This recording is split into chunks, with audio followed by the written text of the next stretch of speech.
Ei, Silvio, eu estou de frente hoje com um dos mais conhecidos religiosos do Brasil. Padre Marcelo Rossi é um superstar. Seus discos e livros atingem milhões de pessoas e ele se orgulha em evangelizar sem dar espaço a concessões de qualquer espécie. Só que para isso paga um preço pessoal.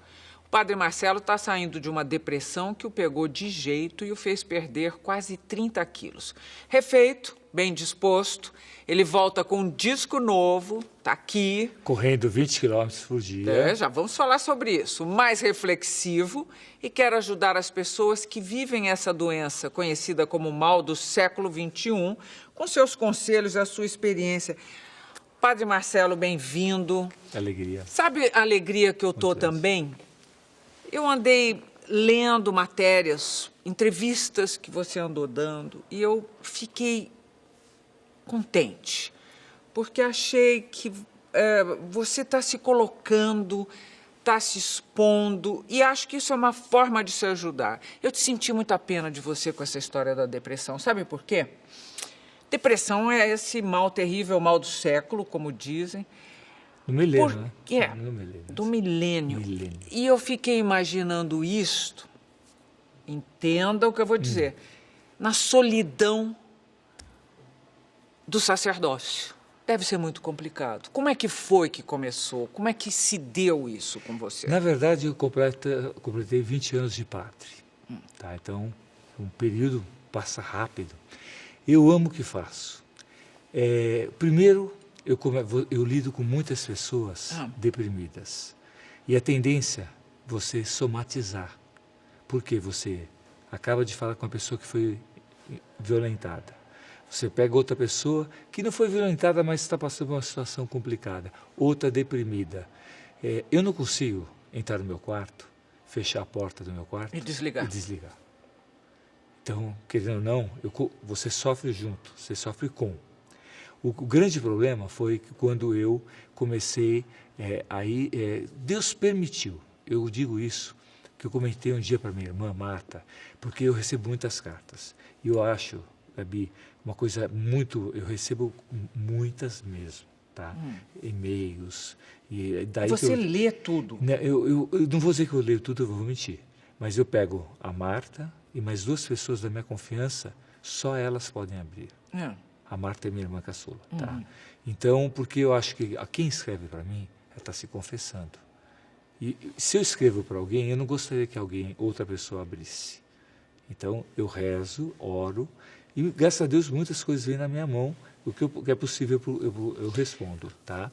Mas voltando ao que você colocou, eu comecei a perceber, e comecei a falar com a minha irmã, que eu achava que depressão era frescura. Você quer a verdade. Você sempre achou isso? Eu dizia para as pessoas, que isso, depressão, frescura, imagina, com tanta dificuldade e problema, até que Deus permitiu que eu caísse. Vem cá. E por que eu caí na Como depressão? é que você percebeu? Porque eu entrei em férias. E eu comecei a perceber que graças a Deus, eu não perdi. Eu sempre honrei os meus compromissos. Mas acabou a alegria. Primeiro, a tristeza, sem motivo. Então, aqui ficou um alerta, quem está nos acompanhando agora. Porque a depressão, ela vai dando indícios.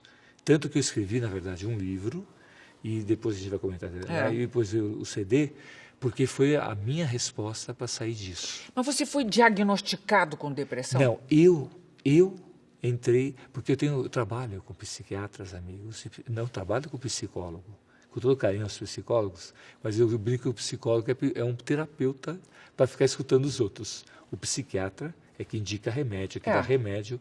Eu não tomei, estou te falando nos teus olhos, tá? Nenhum antidepressivo. Será que não teria que ter tomado? Não, porque eu quis fazer uma experiência. Eu queria provar a um amigo meu que é psiquiatra, que ele dizia que é impossível uma pessoa sem antidepressivo sair da depressão. Mas então ele diagnosticou você? Ele concordou. Ele viu que você estava deprimido? Ele percebeu então que eu estava no processo de depressão seríssima. Quer dizer, então vamos lá, quais os sintomas? Você não tinha ânimo para trabalhar? Não, eu fazia por obrigação. Lembrando que eu saí as pessoas não têm um passado um pouquinho. A minha vida, eu não me tornei sacerdote como uma profissão. Eu deixei coisas. Meu avô era sócio fundador da 9 de Julho. Meu primeiro presente de aniversário, de 18 anos, na época, tá, foi um Passat. Então você imagina, a primeira coisa, quando meu avô soube que eu era a continuação do Rossi, ele chegou a querer me comprar, que todos os bens ele passaria para mim, se eu não fosse padre, porque eu não poderia ser pai. E aí o que aconteceria? Morreria a família Rossi do nome dele, né, que para ele italiano, você sabe como que é para o italiano, a morte para o meu avô. E depois, hoje, eu tive o apoio total, até o que eu digo hoje, depois de padre, ele entendeu. Então você está dizendo que você tinha uma legítima vocação. Tinha, com certeza. E eu fazia, então eu na verdade, eu não renunciei, eu ofertei. Quando eu percebi qual é a diferença de oferta para renúncia, exemplo, eu nunca fumei. Se eu tivesse que largar de fumar, seria uma renúncia. Eu teria que fazer uma coisa ruim. O casamento é lindo. Eu nunca vi nada de errado no casamento. Pelo contrário, eu ofertei o casamento em prol de uma missão maior, que é o sacerdócio. Bom, mas nós estamos chegando lá. Então você está dizendo que de repente... Eu canalizei outro lado. Eu lembro até numa conversa que nós tivemos, que você falava, padre, é a parte sexual, como fica essa área em você? Eu falei, não, se você canaliza para o bem, você lida tranquilamente com isso. Eu acredito. Tá? Eu digo de coração. Eu sou celibatário convicto. Tá? Mas, é aquela história. Quando eu comecei a perceber, isso foi o ano passado, mesmo depois, olha como Deus faz, de já ter passado por uma pequena outra depressão, foi quando eu caí, porque eu não sou atleta. Que você fazia esteira. Todo atleta, ele provoca uma coisa que é fantástica, que faz um bem, chama-se endorfina, ou a serotonina, que é o hormônio do bem-estar. Do prazer. Do prazer. Então, eu sempre tive isso. Quando você me priva disso, só há uma coisa que produz isso, chama chocolate. Você compensou com o chocolate? Com certeza. Chocolate, não só chocolate, como anti-inflamatório, que é a pior coisa que existe. Tá? Hoje eu posso te contar... Você ficou viciado em anti-inflamatório? Não fiquei viciado. Os médicos mandavam tomar.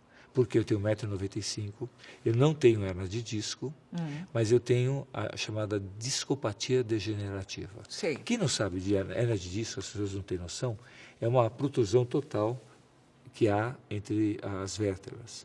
Então, quando ela é total, chama-se hérnia. Portanto, ela perdeu aquele amortecedor. A gente compararia a um chiclete babalu, que você perde aquele...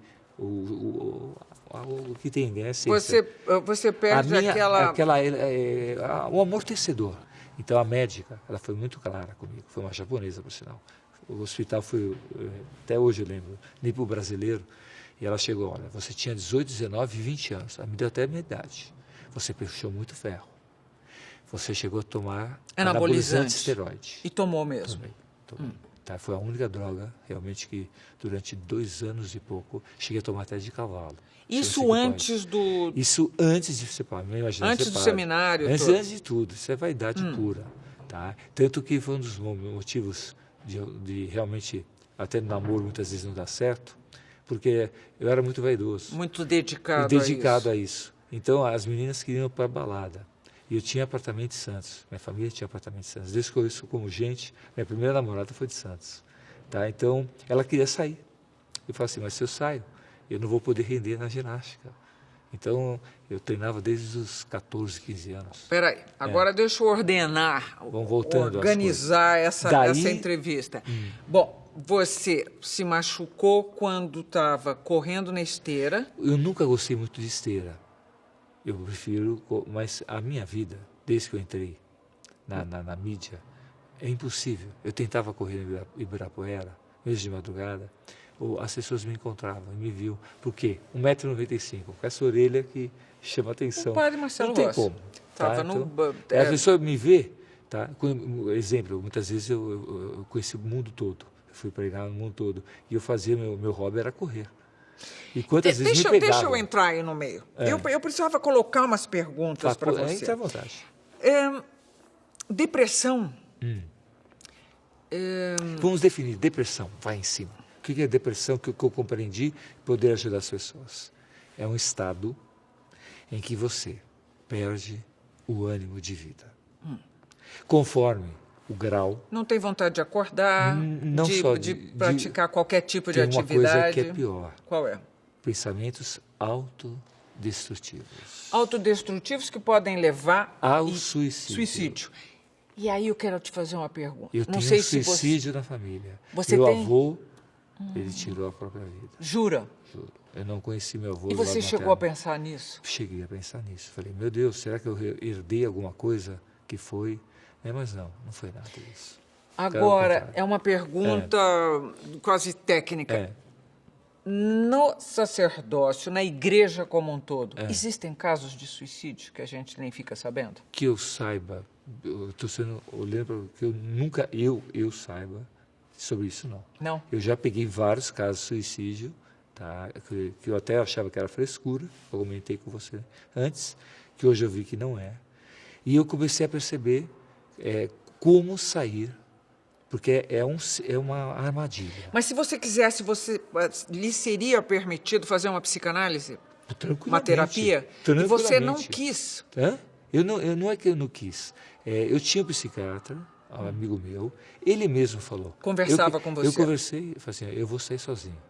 Eu entrei nessa, e se eu precisar, eu vou chegar à ajuda. Mas eu quero me dar uma chance. Você não acha que a interlocução teria lhe feito bem, como faz normalmente para pessoas com esse problema, além da medicação? Deixa eu explicar. Se eu não passasse por esses momentos, não sairia o livro e nem esse CD. Bom, mas aí outra coisa, eu estou falando da sua saúde. Não, exatamente, porque foi nesses momentos eu aprendi. Nos momentos, você pode ver, as maiores criações, os artistas, as maiores obras, elas saem de um momento de uma tempestade. Portanto, a pessoa, quando atravessa a crise, é um momento de maior criação.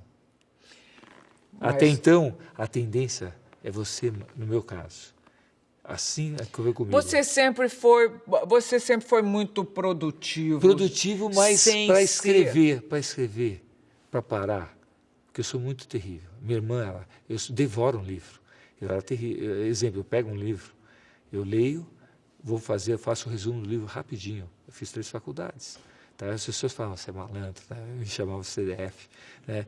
Eu pegava o livro, sintetizava, tá? E depois colocava, mas eu tinha preguiça de escrever. Fala para mim, olhando para mim aqui, você está feliz? Muito. Já acabou completamente isso? Porque como é que evapora uma depressão dessa? Nossa, você não tem noção. Não tem preço. Deus permitir que eu queria poder abrir, se tivesse um computador, eu abrir aqui agora, na sua frente, que eu tenho a senha para isso. As pessoas dando testemunho o que esse CD está fazendo. Imagino o ano que vem, o livro, quando chegar nas mãos, porque eu comecei com o CD. O brasileiro não tem, é uma vergonha. Os brasileiros não têm o costume de ler. Não há essa educação, não nos foi passada. Foi passado... A minha família passou, mas a grande maioria do nosso povo não lê. Mas livros de autoajuda e... Mais ou menos. O Ágape, você sabe... Vendeu uma barbaridade. Fora a Bíblia, o Ágape, só no Brasil, que foi no Brasil, foram 10 milhões. Você sabe que é um livro que atinge isso? Bom, eu quero falar sobre a sua produção profissional lá no terceiro bloco. Okay. Você está me dizendo que está ok. Você está me dizendo... Eu perguntei o que estava acontecendo na ponta dos seus dedos, você disse que está jogando... Não, eu voltei a fazer o mais importante para mim, a esteira. Por que eu voltei à esteira? Eu tive que parar um vício, que não era vício, que você colocou agora, porque estava com ordem médica. Falei, meu Deus, saí de remédio. Quem cuidou de você nesse período? Eu não posso falar. Não, mas você teve gente... não estou falando dos médicos. E tinha gente cuidando diuturnamente de você. Meu pai, minha mãe, todo mundo. Todo observando. E você começou a se alimentar de novo direito depois de quanto tempo? A alimentação foi... Você teve anorexia. Na verdade, a anorexia fui eu que constatei, não foi nem o meu amigo. Por quê? Eu comecei a perceber que eu ajudava as pessoas. Foi tudo um processo, porque eu estava muito gordo. Eu cheguei a pesar 128. Que já era, que não era gordura. Já era um sintoma de desequilíbrio. Na verdade, era emocional. Então. Mas não era só, era desequilíbrio. O que faz o anti-inflamatório? Ele retém líquido. Então, ao reter o líquido, você estava inchado. No meu caso, eu não estava gordo. Você estava inchado. Eu preciso terminar esse bloco. Eu quero fazer uma pergunta para você. Você está tão disponível aqui para mim, como tem estado ultimamente, para falar sobre suas questões. Não tem aí um pouco de uma... eu entendo que você é um grande evangelizador, tal, mas não tem e não seria natural que você tivesse um pouco da... revisão de tudo que fez até agora e um pouco de vontade ou a ideia do que teria sido sua vida, ainda que evangelizando, mas fora do sacerdócio? Olhando nos seus olhos, por favor, eu nunca questionei a minha vocação. Eu simplesmente Você não perdi acha que teria sido saudável questioná-la também? Não, eu estou sendo honesto. Se eu tivesse passado por isso, o que eu questionei? O que aconteceu, que eu larguei tanta coisa, que eu sempre achei lindo, e eu perdi a alegria. Eu estou fazendo por obrigação. Eu não faço por dinheiro. Gabi, o que eu ganhei, só o santuário novo, uma maravilha. São milhões. Sim, que eu doei tudo. Eu pergunto... Então eu não fiquei com nada. Então não é dinheiro para mim. Eu não queria dinheiro. Nessa sua prostração, não veio à sua cabeça, por exemplo, a ideia de poder ir em horário normal ao supermercado, a ir a um cinema? Isso eu concordo com você. Isso realmente foi difícil, essa adaptação. Exemplo, eu sempre gostei, costume de familiar, eu sempre comi fora, desde criança. Minha mãe nunca foi uma boa cozinheira, a mãezinha só está acompanhando agora, te amo, tá? A senhora como cozinheira era péssima, tá? Porque ela não tinha costume. Minha família comia fora, tinha empregada para fazer. Então, minha mãe, o que ela fazia bem era doce. Ela fazia um pavê que dava maravilhoso. Mas voltando, isso não. Agora, essas realmente é um alto preço até que você paga. E eu não posso falar não, porque eu sou padre. A pessoa vem agora e inventou a selfie. Bendito quem criou essa selfie. A pessoa esquece que todo mundo são hordas com celular. Não, e consegue, e o pior é isso, ela chega no selfie. Padre, vamos tirar a selfie aqui, olha, sorri. Tá. Ih, padre, não deu certo. Cortou a cabeça. De novo, padre. Aí volta, padre, eu li aqui, não ficou legal. Mais uma vez, tá? Eu tenho um amigo meu que é o Chicão, ele foi contando, ele fez questão. Ele está comigo há 25 anos, tá? Com formação, 25 anos, de padre 20, então eu conheço há 25 anos. E ele acompanhou pelo menos comigo 18 anos. Ele contou quanto? Passou 23 mil fotos.